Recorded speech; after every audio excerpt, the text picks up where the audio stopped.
Welcome to Labour Grassroots and Castaway with Lindsey German. And thank you all for coming in and logging in.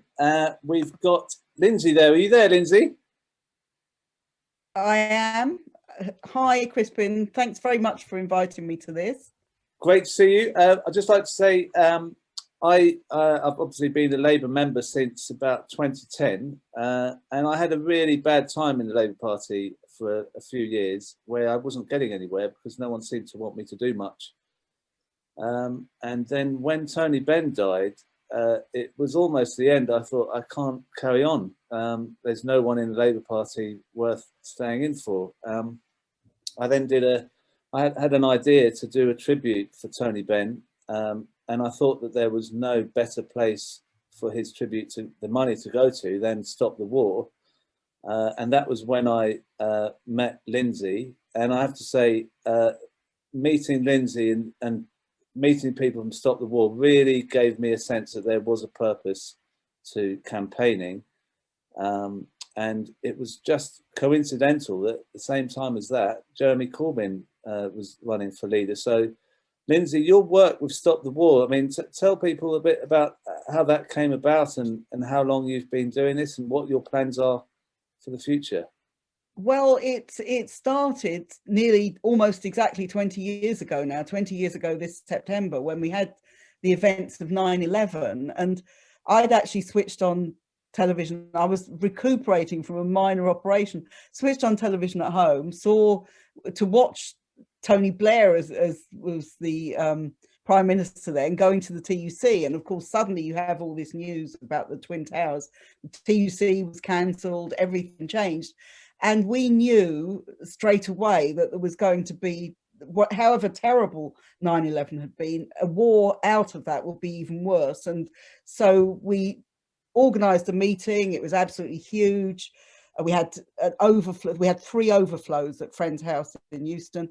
We then had an organising meeting which had 500 people the following week, which was complete chaos, as you can imagine. And we sort of took it from there. Then there was the war in Afghanistan, then of course Iraq, big demonstrations, particularly in 2003. And we've been going ever since. And we had an event this week over the war in Yemen, which was very successful.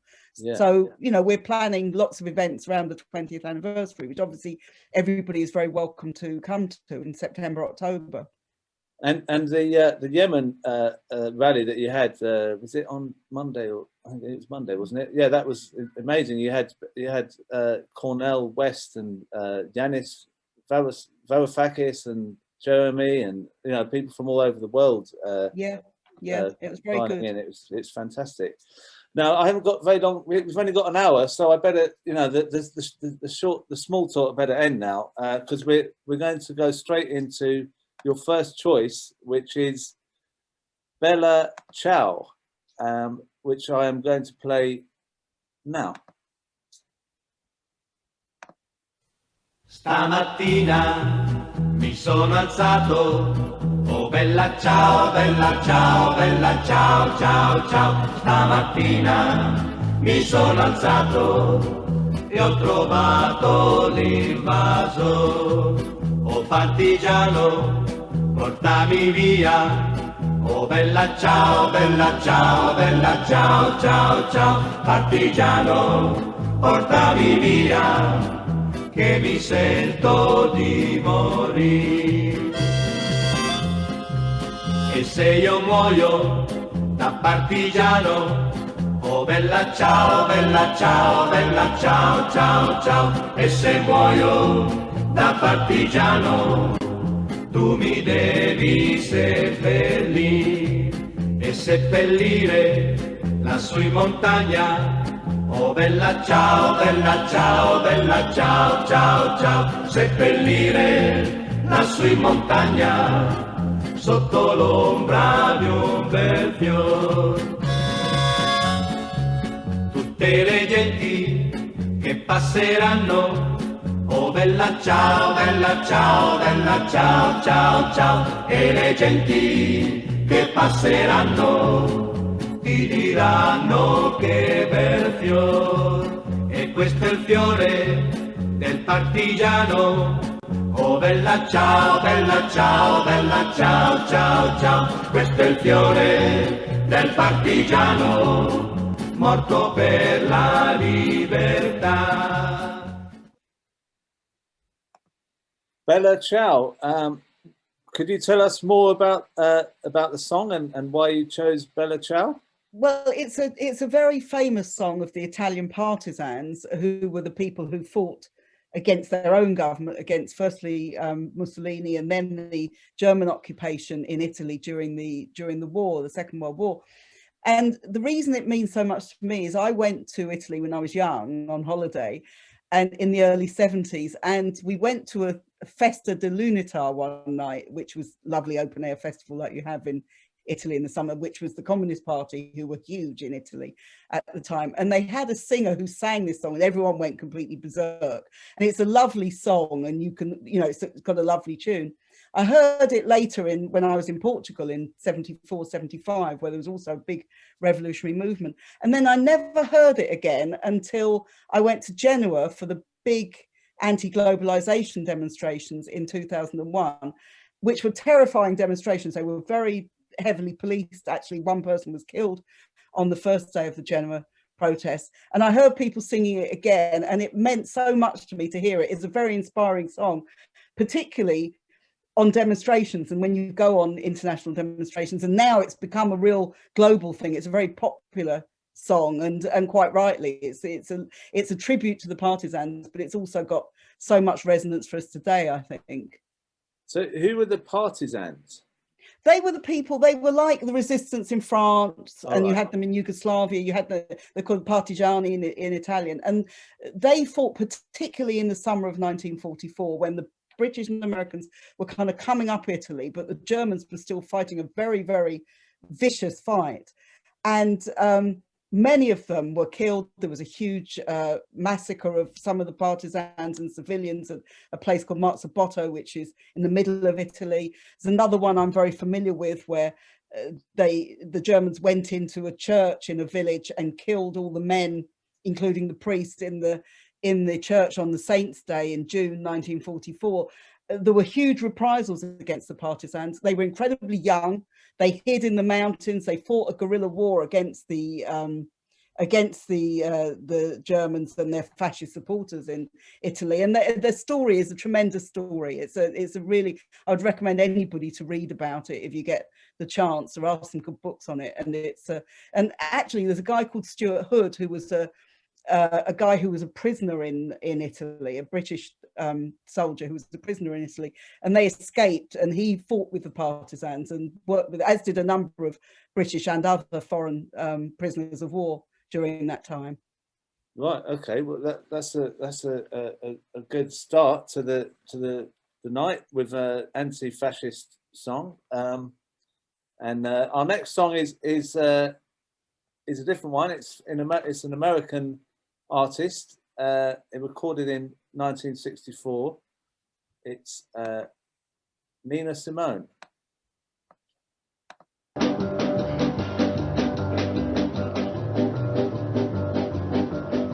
Alabama's got me so upset. Tennessee made me lose my rest. And everybody knows about Mississippi gone down. Alabama's got me so upset. Tennessee made me lose my rest. Everybody knows about Mississippi gone down. Can't you see it? I know you can feel it. It's all in the air. I can't stand the pressure much longer. Somebody say a prayer. Alabama's got me so upset, and Governor Wallace has made me lose my rest. Everybody knows about Mississippi gone down.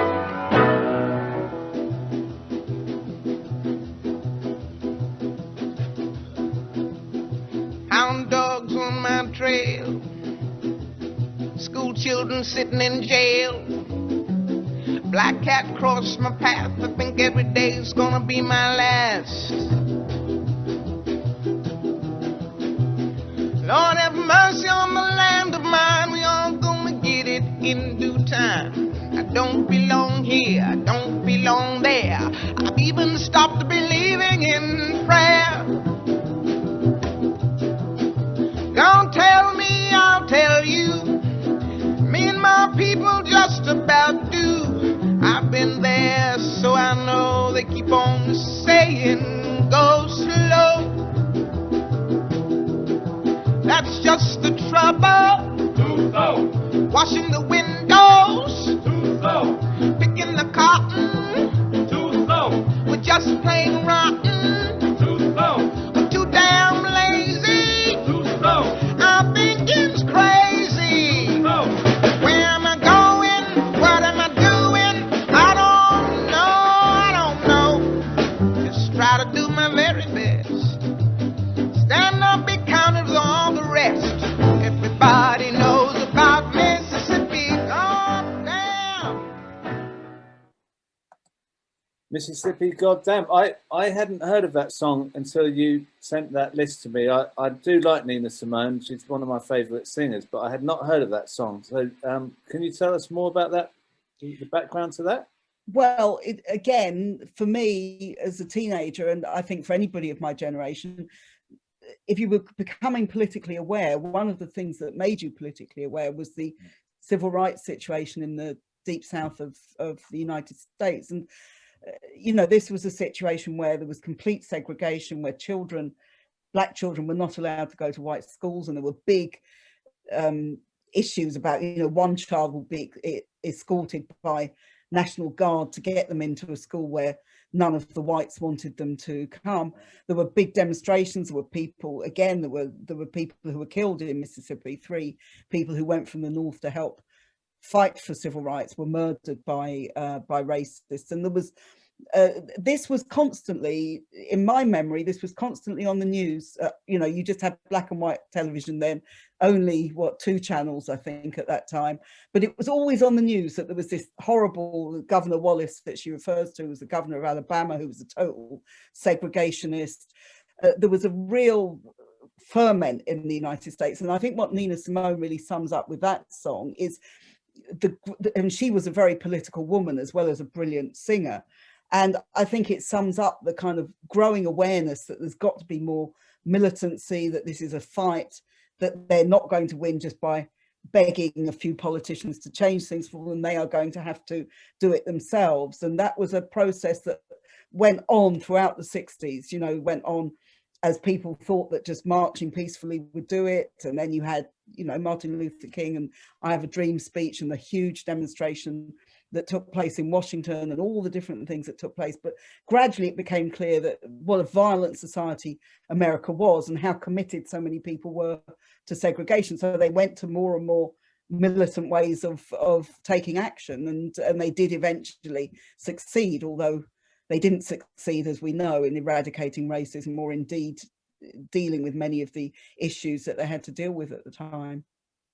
Yeah, I mean, was she a favourite artist of yours at the time, or I don't know how big she was at that time. I know she is now. There's lots, you know, My Baby Just Cares for Me and all those songs are very famous, but were they as big at that time? She was a big artist in the 60s, and a lot of them made very popular songs that weren't at all political, really. I mean, like Sam Cooke, who, you know, made the song The Change Is Going to Come, but also who made lots of songs about twisting the night away and all this sort of thing. So there was a mixture, but they were, you know, they became politicized. And but it was an incredible thing at that time, because the British musicians, like the Beatles, the Rolling Stones, loads of the groups in Britain in the 1960s were very influenced by black music in the United States. So that filtered through as well, and was another way of sort of politicizing it for me, I think, and making me aware of racism. Right. Okay, well, we've got, we're just because of time, we've got to move on a bit. We've got your first book that you chose is here. It's Prison Letters of George Jackson. What made you choose this book? Well, I suppose because this was a book that came out when I think I was 19 or 20. It is the Prison Letters, and it was a very popular book in Britain. Well, I say very popular. It was, you know, it was quite well known, and it was his letters. He was somebody who was put in prison as a young man for what was it? Bob Dylan wrote a song about him, a $70 robbery, and you could get from a year to life. And because he didn't buckle down to the prison system and accept the prison system, and he got increasingly political, he just never got released, and he got kept in there for 10 years. And he became more and more rare. This was the time of the Black Panthers, and so he was part of that. And he was very close to Angela Davis, who is still obviously around and is a very well-known figure from that time. And that book really made me think. It made me think about, firstly, how desperately people were pushed to these sorts of things, how political he was over a whole range of things to do with decolonization in Africa and all sorts of different questions, and how he'd educated himself, as so many of that generation of Black people did, without a university education, without a decent school education, and with being criminalized and everything else. It was something that he definitely educated himself in prison.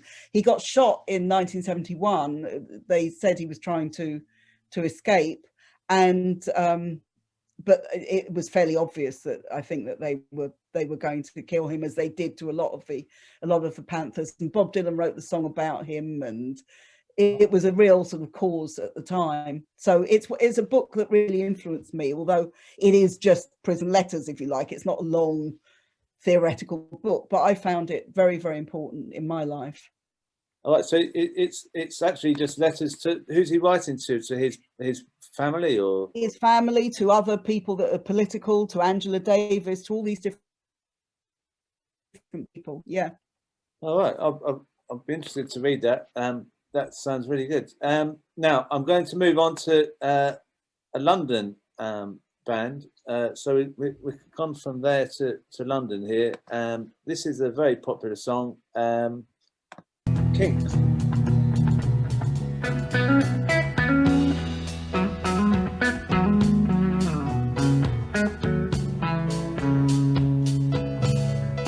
Dirty old river, must you keep rolling, flowing into the night? People so busy, make me feel dizzy, taxi light shines so bright. But I don't need no friends, as long as I gaze on Waterloo sunset, I am in paradise. Every day I look at the world from my window.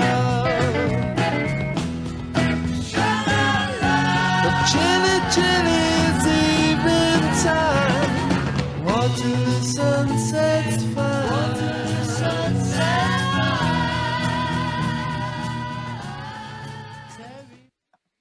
fine. Well, that's I think everyone must know that song.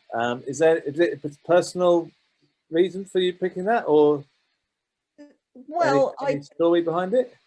Not particularly a story for me personally. I'd had a long think about all the songs I'd like to choose from the 60s, and I thought that one, it's such a lovely song, it's got such a lovely tune, it's a love song to London as well as to the people involved, and I just find it very indicative of the time. And that was a time when we had so many London bands that you could, you'd bump into.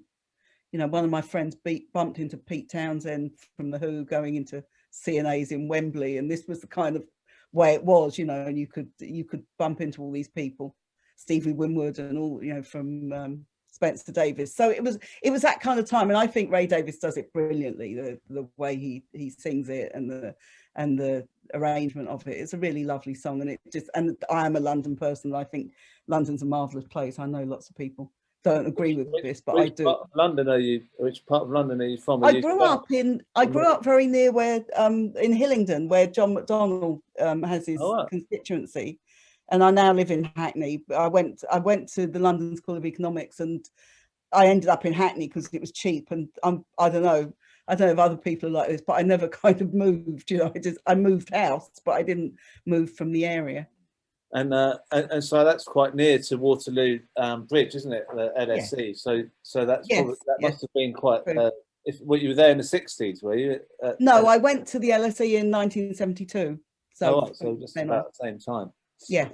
And Waterloo Bridge. I used to work in Holborn and walk across from Waterloo Station to Holborn, and it was all horrible and congested in the trains and everything. But when you go across that bridge, it's like you're in a really tranquil.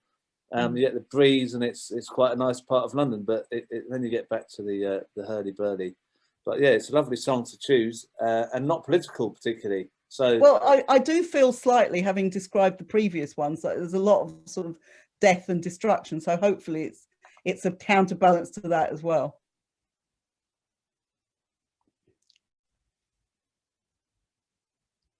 You're muted.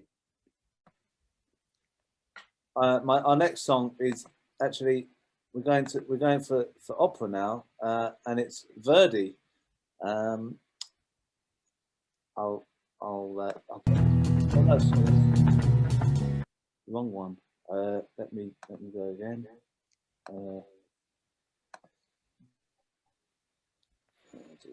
Here we go. Sorry, so many on my screen.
That's Va Pensiero from Nabucco, the opera in 1842. Are you an opera lover?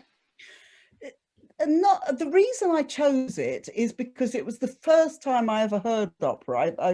I had a friend. I went round to the guy she was going out with, who was a big opera fan, and I heard it playing, and it was the most beautiful sound. It was just the most lovely chorus, and you know, it's the song of the slaves that they're rising up against Nabucco, the Israelites who were enslaved by him, and it's the first time I'd heard opera and not thought of it as a kind of, I don't want to be rude and stereotyped about it, but it's a sort of, you know, weird singing and everything, which is what I thought of it when I was young.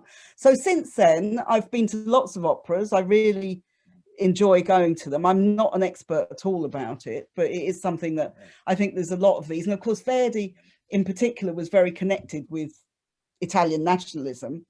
And so was, you know, he's incredibly popular in Italy, I think even now, that he, you know, he encapsulated it. And apparently, I don't know if this is true, I was told that when that was first played and the crescendo rises, that when it was first played in the opera in Milan, that everybody rose to their feet because, of course, it was then controlled, the Lombardy and parts of northern Italy were controlled by the Austrians, and they, you know, there was a national movement against the Austrians.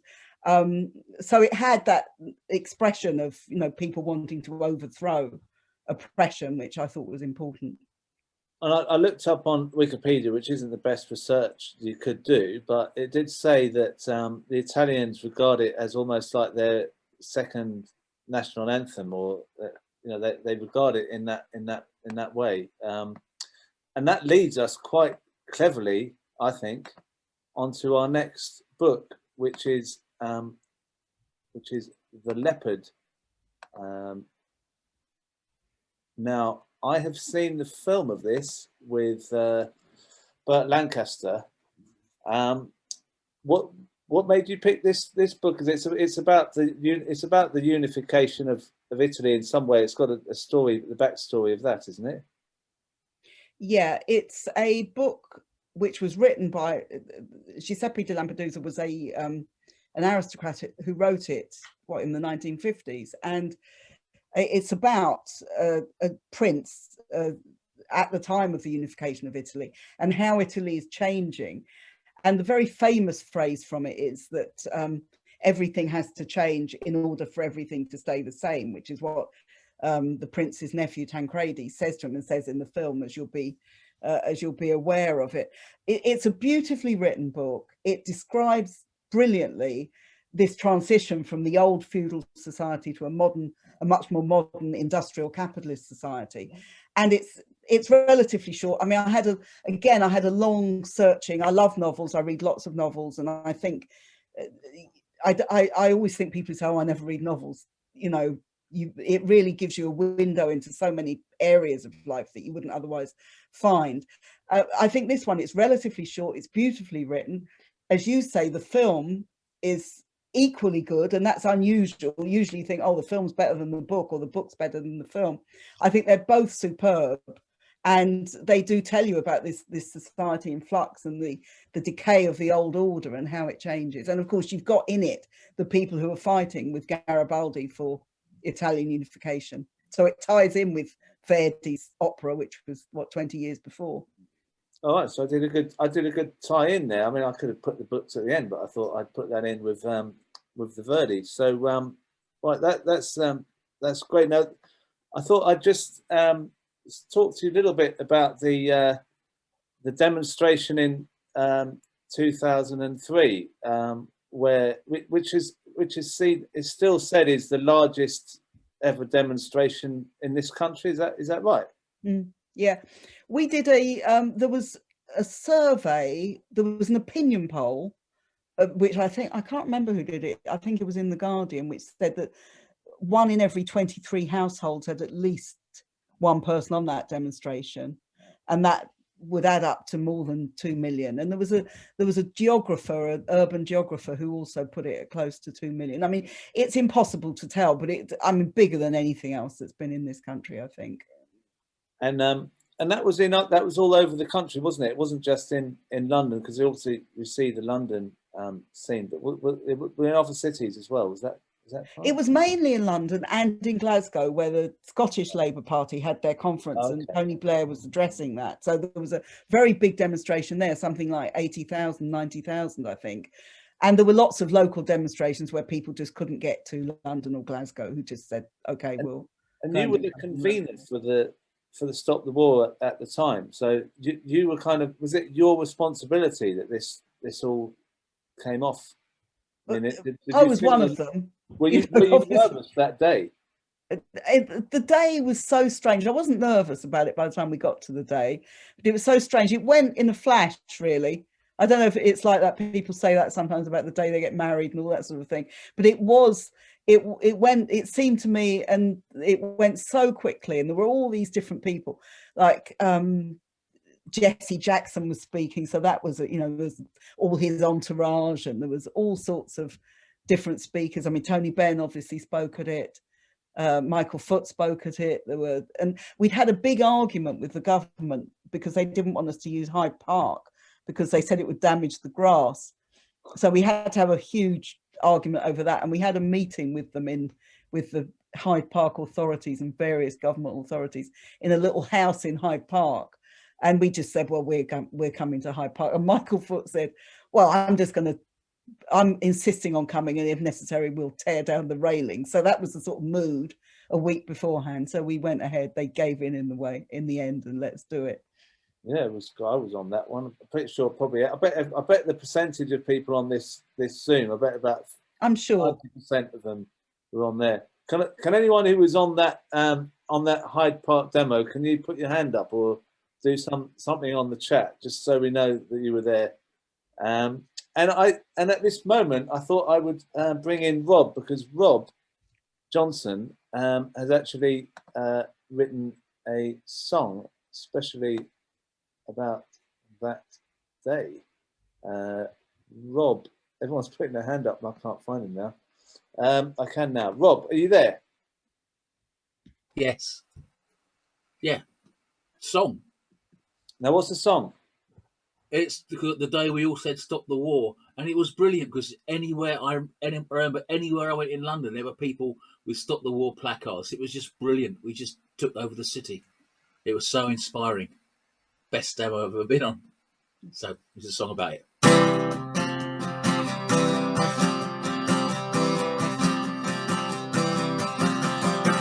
I keep seeing us everywhere, as far as the eye can see. It's like some river overflowing. We got Muslims, we got Christians, we got pagans, we got Jews, we got atheists, anarchists, socialists. We even had a liberal or two on the day. We all said stop the war. On the day we all said stop the war.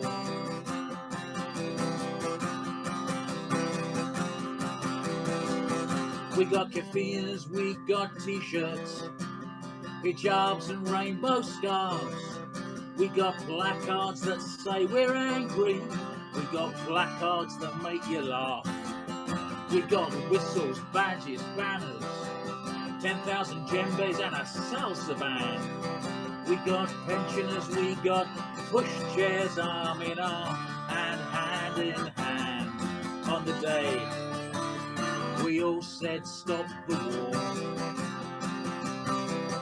On the day we all said stop the war.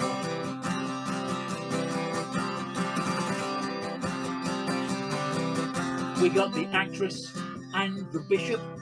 We got tankies, we got trots. And some got extra sandwiches in case their mates forgot. We got respectable housewives from Isha who've never done this sort of thing before. We're the international sex workers of the world united, and the girl and the boy next door. On the day we all said stop the war. On the day we all said stop the war.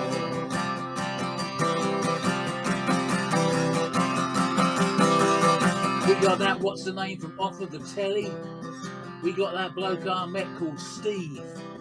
But we are more than just this 2 million. We are Ramallah and Tel Aviv. We are New York, Paris, Berlin, Moscow, Cape Town, Cairo, Bangkok to Glasgow. It's like some river overflowing. On the day we all said stop the war. On the day we all said stop the war. On the day we all said stop the war. On the day we all said stop the war.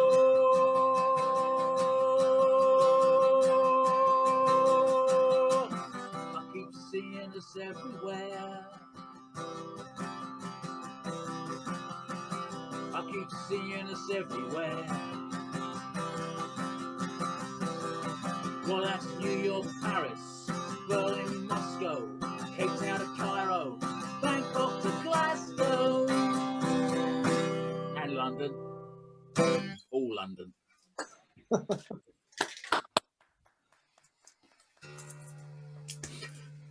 Thank you, Rob.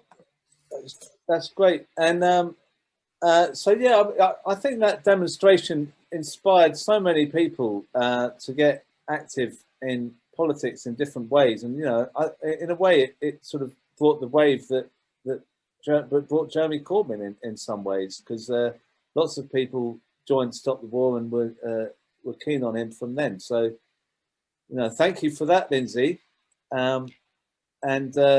And also we've got your next song is on the same kind of subject. It's Steve Earle, and he's singing Rich Man's War in 2004. Jimmy joined the army 'cause he had no place to go. 'Cause there ain't nobody hiring around here since all the jobs went down to Mexico. I reckon that learn himself a trade, maybe see the world.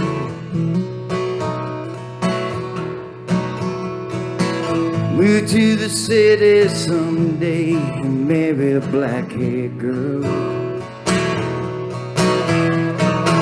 Somebody somewhere had another plan.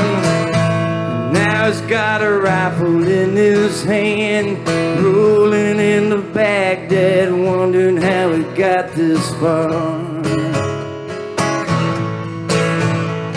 He's just another poor boy off to fight a rich man's war.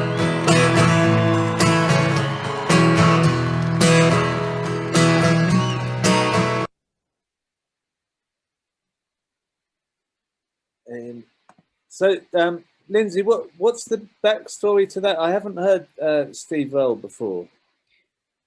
Well, he's the reason I think I chose that as opposed to probably a lot more sort of well-known songs about war. I felt that I had to do one about war, and there's obviously a lot to choose from.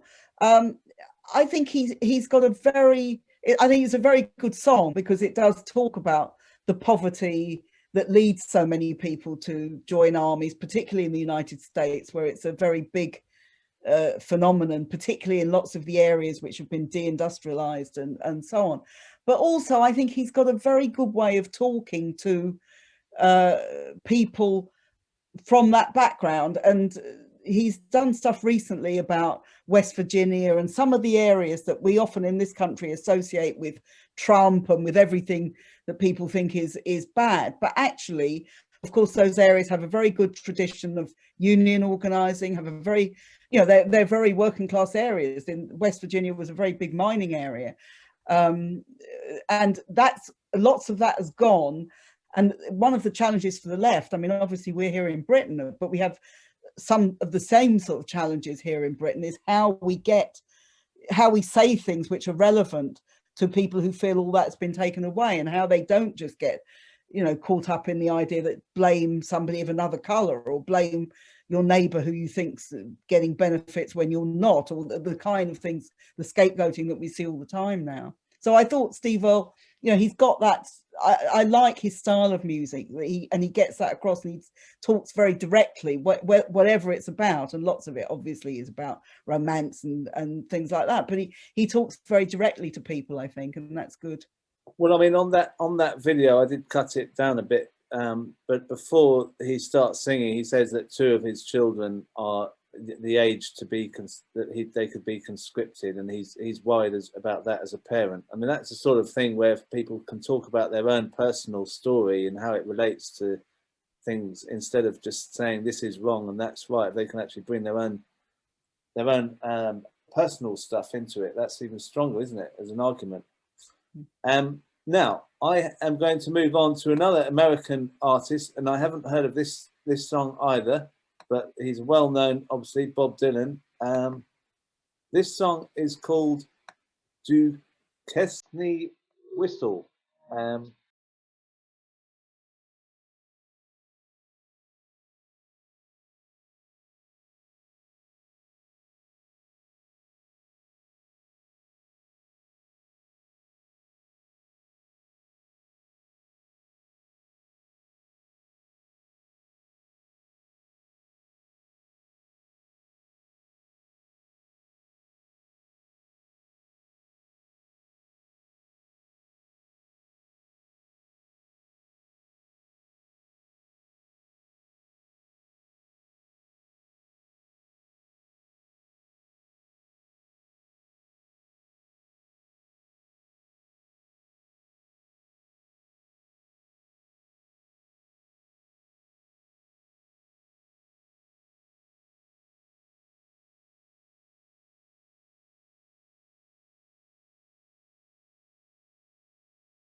I probably mispronounced it. Duqesne whistle. It sounds like a train. The music. That he's written so many songs, Bob Dylan, that I was a bit taken aback by this because I haven't heard of it, and it's quite a new song as well, isn't it? It's not particularly. It's not from the 60s or 70s. So, what was the reason for choosing this one? Well, I again with Dylan, it's so difficult to know which song to choose, and there's so many that I could have chosen from the 60s that obviously I very much like. There was, I mean, I really liked some of the stuff he did a bit later on. I liked the soundtrack from Pat Garrett and Billy the Kid, which I thought was tremendous. But I felt that I was very encouraged by this album when it came out, which was only a few years ago, at how good Dylan still was. And that's quite an achievement. And getting older myself, you know, you kind of think, well, it should get recognition for just keeping going, apart from, and he should certainly get recognition for that. And I also like it because I think it's got that it's sort of got a wistful sort of nostalgia to it, which is great. And it's a very tuneful song, which isn't always the case with Dylan. So I thought I'd use that as a, you know, I think it's something to say, well done after however many years, 60 years that he's been making songs. Incredible record, really. Yeah, it's true. People who continue to be creative and don't retire, you know, it's good to see that. I mean, because, you know, we're all getting older, and if we can continue to be creative, then maybe we have to go and stop doing everything we're doing. Even if we're not all Bob Dylan, or any of us are Bob Dylan, come to that. Yeah, he's not sort of my era, so I'm not really that up on him. But he's so prolific, though. I mean, it's unbelievable what he's done. And your next song is kind of much more of now, which is Lowkey, who I know has done some support for Stop the War quite often. I've few support. A few gigs for Stop the War. Here is Lowkey.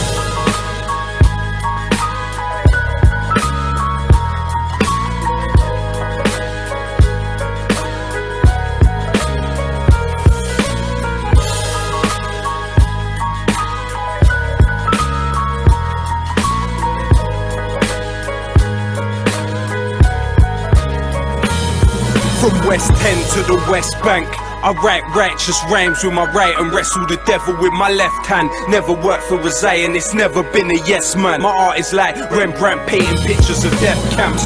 The average person is allergic to the words of wisdom. This is for everyone, the Saddam's Kurdish murder victims, and all the pure souls that never had the chance to speak. Truth pumps in my arteries and causes my heart to beat. The soldiers haunted and tortured by guilty memories, who realize too late to reveal their real enemy. It's all dead wrong for every victim of racist persecution, from Auschwitz to Hebron. My words may sting cowards for people that were atomized by the third mate in the Twin Towers. Those living through the wars ask me what I do this for. Put the world in its place before it puts you in yours.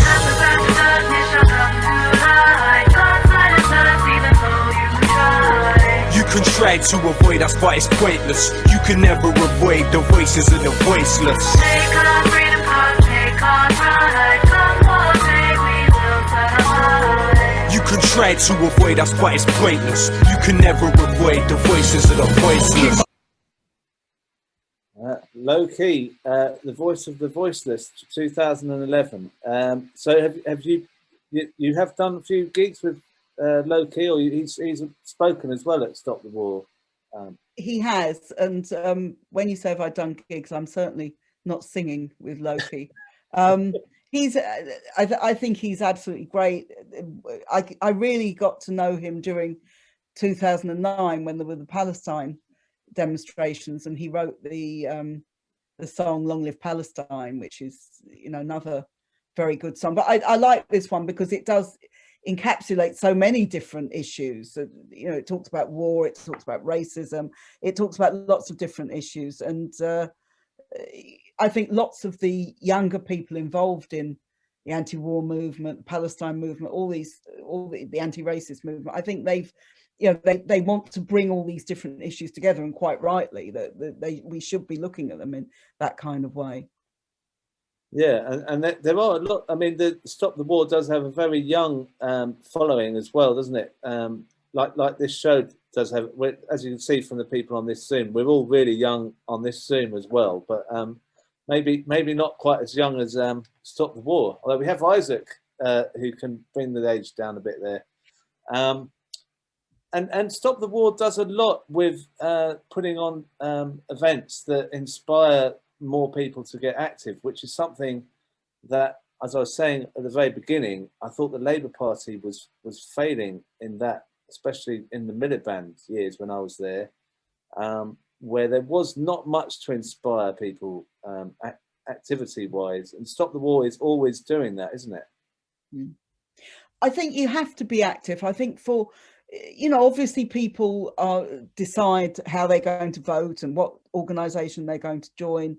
But I think whatever you decide about that, you've got to be active in trying to change the world. You've got to be active in supporting people on strike or supporting migrants or any, you know, there's loads of different issues and people choose issue they feel particularly concerned about at a particular time, that not everybody can do everything. But I think it's so important. And obviously at a time like this, we can't all be active in the sense of going on demonstrations and things like that, but we can do some of this online and we can support organisations, we can donate to organisations, we can join organisations, and we can get the word around that injustice is a major issue, whether it's about Yemen or whether it's about race or Black Lives Matter or any of those things. We need to get those ideas across. And I think sometimes, certainly, I think within Labour, there's often an idea that you don't want to be, you know, you don't want to be too involved in that. And I think it's great that you organise these sorts of things where people do get a perspective that we are trying to change things and we are trying to do things. And that's obviously what Jeremy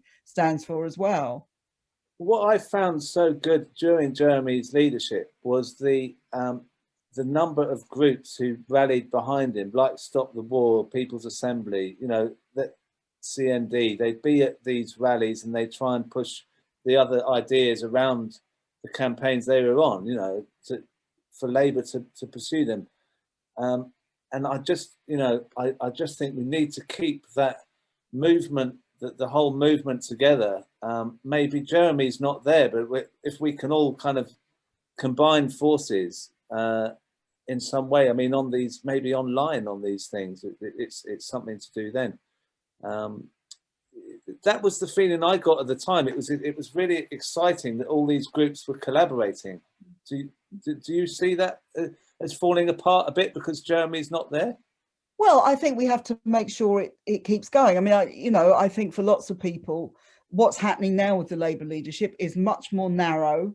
The whole approach is very much sort of parliamentary approach. I think there's far too much sort of cracking down on people who are regarded as not saying the right thing, and I think that's wrong. But I think people should always remember there is life in these movements, and whether you're a Labour member or not, you can still get involved in all these things. And I think it brings together people from inside Labour and outside Labour. And we've got a big job to do. I mean, we need to get more people in trade unions.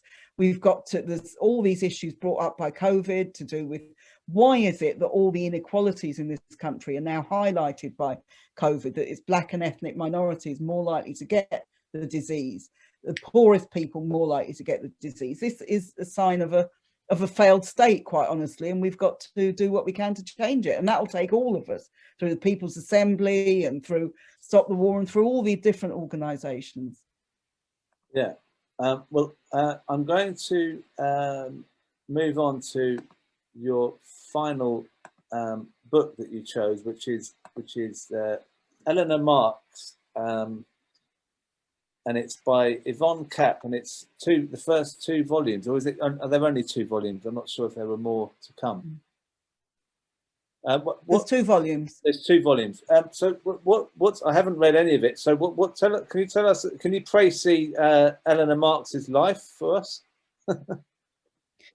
With difficulty. She was the youngest daughter of Karl Marx. She was one of his few surviving children. She grew up in London. She became very political at a very young age. She fully supported Irish independence, and just when she was still a child. And once she grew up, she did a number of things. She loved acting, but she didn't sort of develop that. But she translated the playwright Ibsen from Norwegian into English. She was a great linguist, as were all the Marx family, because, you know, they all spoke German, French, English, and other languages. And she also, perhaps most interestingly, is that the period of her life from the 1880s, when she was a young woman, through to till when she committed suicide, which was probably about 10 years later, she was very involved in the trade union and labour movement. She helped to found the Gas Workers Union, which is now the GMB. She was one of the people involved in the initial discussions around the Independent Labour Party. And she was, as you might expect, she was a Marxist. She, you know, she supported all the ideas of that her father developed. She was a fantastic character, and she was very well known at the time. If she'd lived to longer, I think she would have played a huge role in the formation of the ILP, and then maybe later the Labour Party. You know, she was a very important figure. All right. Well, I've got to have a look at. I've got to read those volumes then. You know, we're coming up to the end of the show, but I wanted to say, you know, your work for Stop the War has inspired lots of people. It's great that you've come on this show. I know you're not a Labour member, and I may well get in trouble for you not being a Labour member, but I think that you're an inspiration, and I think we should be able to say that about people who are not members of the party. Well, thank you very much. That's very kind of you. And for your final song, you have chosen Street Singers by Marianne Faithfull. So I'll play that, and then we'll find out more about that.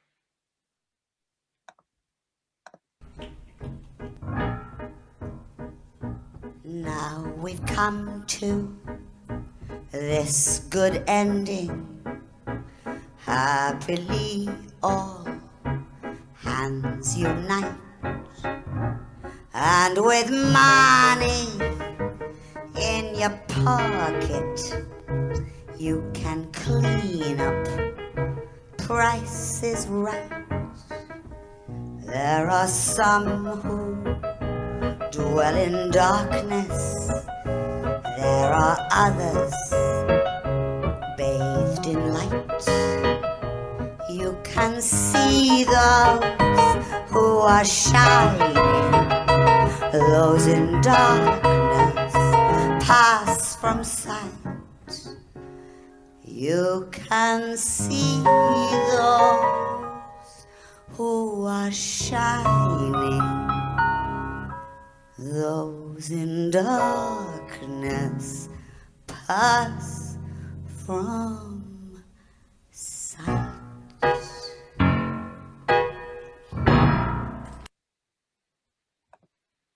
Marianne Faithfull, that was a good song to end with, and that's like, it's a Brechtian. So what's the story behind that song?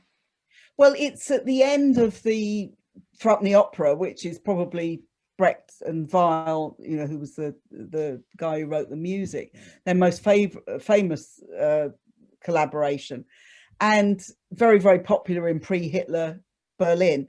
What I love about Brecht and Weill, but particularly Brecht, he's got this way of getting the bitterness and the horribleness of life and explaining it in very, very short compass, but also doing it in a way which mimics the sort of jollity of, you know, the music and the hurdy-gurdy type of thing. And this is what he does. You know, there's a huge amount of that Brecht does, and that I mean, obviously it's a translation from the German, so there's different translations of it, but that ending where it says you can see those who are shining, those in darkness pass from sight, I think tells us so much about the society we live in.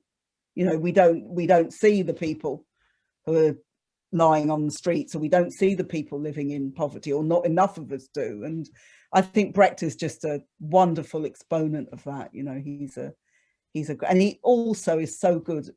His expression, not in this song particularly, but what he says about women is always very, very good. And Marianne Faithfull, I think, does it brilliantly. She's got that kind of harshness to her voice when she sings it, which I think works very, very well.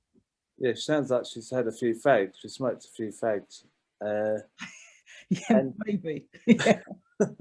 Maybe No, something more. It's great, and I've learned so much from your selections. I'll send out an email to everyone to remind them of what you chose, with some more information about them. And I hope everyone on the call will forgive me for not allowing people to chat. It was another blunder of mine where I didn't allow everyone to chat apart from the host and the co-host. People have put their hands up, but I'm really sorry about that. We've come to the end of the show. Thank you again, Lindsey, for coming on. I'll be doing another one of these shows next week with more suggestions for what we can read and listen to, and we'll be doing a Sunday morning show, not the Andrew Marr show, this Sunday 10:30, when I'm sure there'll be more news about the Labour Party that we can talk about. I think Jeremy Corbyn lost a court case today of some kind. Maybe we'll discuss that, or maybe we'll discuss the fact that people in the Labour Party are thinking of going on strike against the Labour Party. So there's a lot to talk about, lots of fun in that. Obviously not particularly, but thank you very much for coming on, and I'll say good night. Good night.